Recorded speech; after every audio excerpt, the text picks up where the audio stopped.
کہ سبحان اللہ سبحان اللہ سبحان اللہ سبحان اللہ۔ سورہ نساء کی آیت نمبر 5 اللہ تعالیٰ نے ارشاد فرمایا وَلَا تُؤْتُوا السُّفَهَاءَ أَمْوَالَكُمُ الَّتِي جَعَلَ اللَّهُ لَكُمْ قِيَامًا وَارْزُقُوهُمْ فِيهَا وَاكْسُوهُمْ وَقُولُوا لَهُمْ قَوْلًا مَّعْرُوفًا۔ اور کم عقلوں کو اپنے وہ مال نہ دو جن کو اللہ نے تمہاری گزر اوقات کا ذریعہ بنایا ہے۔ اگر کسی کے پاس کوئی یتیم،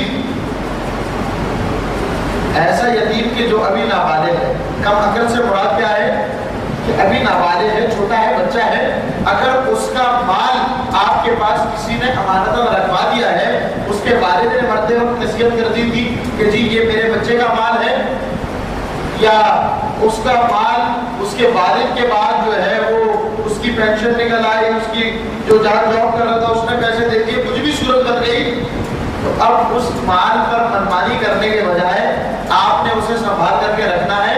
کب تک؟ جب تک کہ وہ بچہ باعقل باشعور نہ ہو جائے۔ سنیے ان آیت میں اللہ تعالیٰ نے، میں احادیث کی طرف ہی نہیں جاؤں گا، بہت تفصیلاً خود ہی اللہ تعالیٰ نے اس آیت نمبر 5 اور 6 میں بیان فرمایا ہے۔ توجہ رکھیے گا، میں آیت کا ترجمہ الفاظوں میں کر دیتا ہوں۔ وَلَا تُؤْتُوا السُّفَهَاءَ أَمْوَالَكُمُ الَّتِي جَعَلَ اللَّهُ لَكُمْ قِيَامًا۔ اور کم عقلوں کو اپنے وہ مال نہ دو جن کو اللہ نے تمہاری گزر اوقات کا ذریعہ بنایا ہے، یعنی جن کے اوقات اور جن کے دن رات تمہاری وجہ سے گزر رہے ہیں، ان بیوقوف کم عقل چھوٹے بچوں کو ان کے مال نہ دو۔ وَارْزُقُوهُمْ فِيهَا وَاكْسُوهُمْ، اور اس مال میں سے ان کو کھلاؤ اور ان کو پہناؤ۔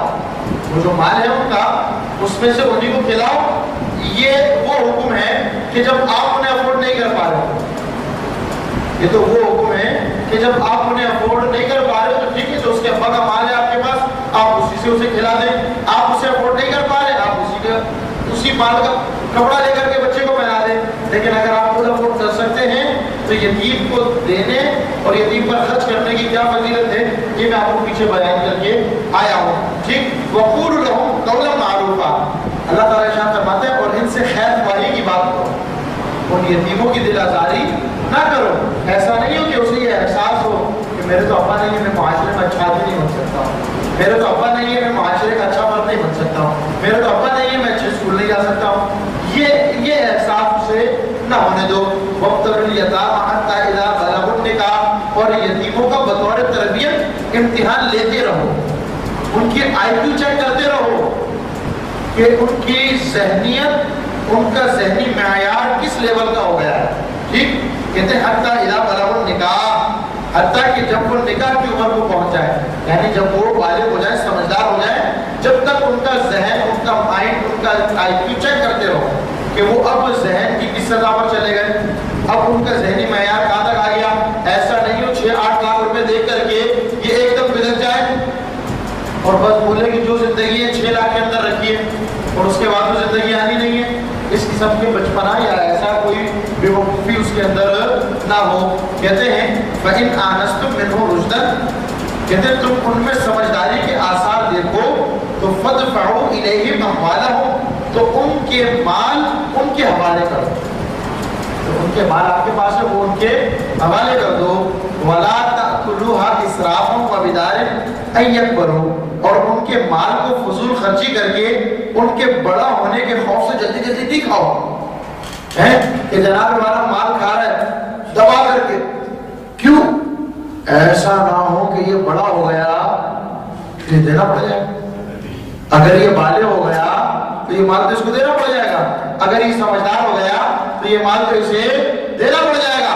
وَلَا تَأْكُلُوهَا إِسْرَافًا وَبِدَارًا أَن يَكْبَرُوا، قرآن کہہ رہا ہے کہ ان کے مال کو فضول خرچی کے ساتھ نہیں کھانا ہے، اور نہ ہی اس ڈر سے جلدی جلدی کھانا ہے کہ اگر یہ بڑا ہو گیا تو اپنا مال لے لے گا، ابھی جتنا مزہ آنا ہے مفت کے مال میں آ جائے۔ کہتے ہیں وَمَنْ كَانَ غَنِيًّا فَلْيَسْتَعْفِفْ، کہتے ہیں اور اگر جو یتیم کا ولی مالدار ہو تو وہ ان کا مال کھانے سے بچاتا رہے، یعنی کچھ اپنے پاس سے بھی وہ لگا دے۔ کہتے ہیں وَمَنْ كَانَ فَقِيرًا فَلْيَأْكُلْ بِالْمَعْرُوفِ، اور جو بیچارہ خود ہی بہت غریب ہے، جو خود اپنے معاملات اس کے ڈسٹرب ہیں، تو کہتے ہیں اور جو حاجت مند ہو تو وہ دستور کے موافق کھا لے۔ ٹھیک، یتیم کے مال وہ اس کے پاس بطور امانت موجود ہے، تو جو اس کی حیثیت ہے وہ اپنی طرف سے کھلا دے، نہیں ہے تو یتیم کے مال میں سے جو ہے وہ اس کا مال ہے کھلا دے۔ کہتے ہیں فَإِذَا دَفَعْتُمْ إِلَيْهِمْ أَمْوَالَهُمْ فَاشْهِدُوا عَلَيْهِمْ، پھر جب تم ان کے مال ان کے حوالے کرو تو گواہوں کو مقرر کرو، گواہ بنا دو۔ ٹھیک، اب یہ تو اس آدمی کے لیے ہے کہ جس نے ایسا ایسا ایسا ایسا سارا کر لیا، ٹھیک، اور اس کے دل میں یہ خوف کے ڈر رہا کہ اس یتیم کے مال پر اگر دنیا میں کوئی محافظ نظر نہیں آ رہا ہے تو یقیناً اللہ تعالیٰ نے جو حساب و کتاب کا دینا رکھا ہے، اللہ تعالیٰ تو حساب و کتاب دے گا، اس کے حساب و کتاب میں کسی چیز کی کمی نہیں ہونے والی ہے۔ اللہ تعالیٰ نے ارشاد فرمایا وَكَفَىٰ بِاللَّهِ حَسِيبًا، اور اللہ کافی ہے حساب لینے والا، کسی دوسرے کے حساب لینے کی ضرورت نہیں ہے۔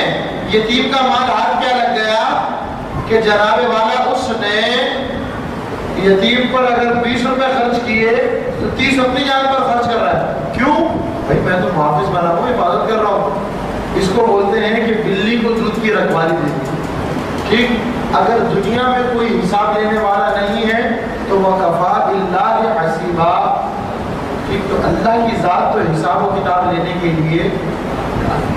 یہ یتیموں کے متعلق بالکل تفصیلاً خود آیات طیبات میں بیان آ گیا ہے۔ یاد رکھیے گا، میں یہ ایک جملہ پہلے بھی ریپیٹ کر چکا ہوں، آج پھر یہ ریپیٹ کر دیتا ہوں کہ جب بھی کسی یتیم کے ساتھ کوئی بھلا کرے، جب بھی کسی یتیم کے ساتھ کوئی نیکی کا سلوک کرے تو یہ نیت کر لیا کریں کہ ہمارے پیارے آقا بھی یتیم تھے اور یہ بچہ بھی یتیم تھے۔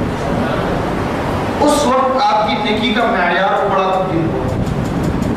جب آپ اس وقت نیکی کر رہے ہوں گے اس یتیم کے ساتھ یہ سوچ کر کے کہ اس کو میرے آقا سے یہ نسبت حاصل ہے کہ حضور علیہ السلام بھی بچپن میں یتیم ہو گئے تھے اور یہ بچہ بھی یتیم ہے۔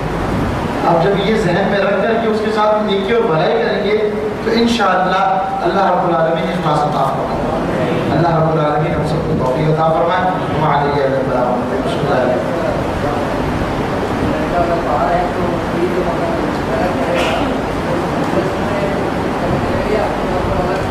بسم اللہ سبحان اللہ سبحان اللہ سبحان اللہ سبحان اللہ۔